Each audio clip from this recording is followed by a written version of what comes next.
Yo, it's your boy Colin, aka Colin Trades CSP, back with you with another video. In today's video, today is day 3 of my trading journey. Overall, it was a okay day, but I'm not gonna lie, of course, like every other trader does experience, I did break some rules when it comes to my trading journey today. So, of course, like I always say in the previous videos and in this video, I'm going to be completely transparent. I have been doing this for a while, but every single day there is always an issue with my trading, as I'm going to be completely transparent on this video and letting you know on these issues that I have, so that when I look these back, I know exactly when it comes to moving forward. As I do plan on using these videos for personal journaling, and so forth. Before I get into the charts, of course, just giving an update on my overall account. My account is currently sitting at $50,815. So today I did make $250.50. One being a small L, the other one being a pretty decent sized win. So overall, 1-on-1 on the day. When it came to the losses, I did try to keep it to a minimum, so that was a good. But of course, when it comes to that sizable loss, I could have easily mitigated the issue and so forth when it comes to that. So there's definitely some room of improvement that I can be learning when it comes to my everyday trading journal. So that is one thing when it comes to it, but also to taking the second trade later in the day. I did see the setup, but of course, when it comes to taking a second trade after a loss, that could have easily spiraled out of control and took a second L for the day. But of course, I was able to basically come out with a W, so I'll take that with a grain of salt and allow for the day to happen. So with that, again, we're up $250 a day, $815 on the account, with a remaining of $2,185 left to pass this eval. All right, now going into the charts, we're going to start with ES. So this is where I did take the loss, and unfortunately, I didn't stick to my rules. So first, when it came to the opening print, as you can see, we did have a major sell-off of the day. So I didn't really know exactly the direction market wanted to go. So like what every other day, what I would do is I really truly just mark the opening 15 print to see exactly where the market direction was going to go. I also sometimes, if it is a little bit slower, mark the 30-minute as well. Unfortunately, I was basically entering the position a little bit too early and waiting for the break. So when I marked the opening 15, as you can see, we just had sideways action going all the way until 10:45. That's when we actually got the break to the downside, which then, of course, I just strictly just went to the 5-minute candle. I saw the massive downside wick to the downside, and we did wick. So I did enter on this second candle to the downside as we rejected in the middle of this range. I saw this hard body candle, a little bit bullish, bearish engulfing.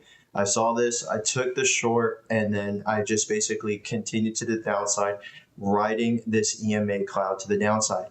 Now, unfortunately, I was being a little bit too greedy on the downside, thinking that this would break right when it broke the pre-market lows. So we had the pre-market lows break, we had the low of day break, and then right when we did that, I thought we were going to basically continue to flush to the downside as we broke the opening 15-minute orb. We broke the pre-market lows, the basically the daily lows, and then so I was basically hoping for the flush. Unfortunately, the market did catch a bounce, which then led to the break of this EMA cloud, which then shot to the upside. And I did close it out for I believe it was $190 loss, unfortunately. When I look back at this trade, when I saw this candle close right over, I could have easily have gone out right here at that 1145 candle. But unfortunately, I got, like I said, a little bit too greedy, a little bit hesitant when it comes to taking such a loss when you're up so much and so forth. So I was a little bit, you can say revenge trading, or just a little bit upset that the market started to flip. Of course, looking back at it, you can't do this. Just the fact, you'll let your account bleed out. If the market would have continued higher, you start to see the issues when it comes to it, and you got to get basically take what the market gives. So that reversal is all on me and my issues when it comes to closing it out a little bit too late. So that's something that I'm basically noting on here, and hopefully you guys use as well when watching these videos. Now, the second trade was a very decent trade. What's it called? Could have made a little bit more, but again, back of my head, when you take a second trade, especially later in the day, anything could happen after a red day. That's one, this could have easily flipped even more red. Or two, then you're just basically entering a position just to see if you can make your losses back. So there's a lot of red flags for this. And of course, when it comes to looking at the overall trade, when I was looking at this, we did basically, I loved the way that we basically broke out of the 15-minute orb. We shot to the downside. Now, this was a first retest on the 5-minute. Of course, then we broke to the upside, then continuation to the upside.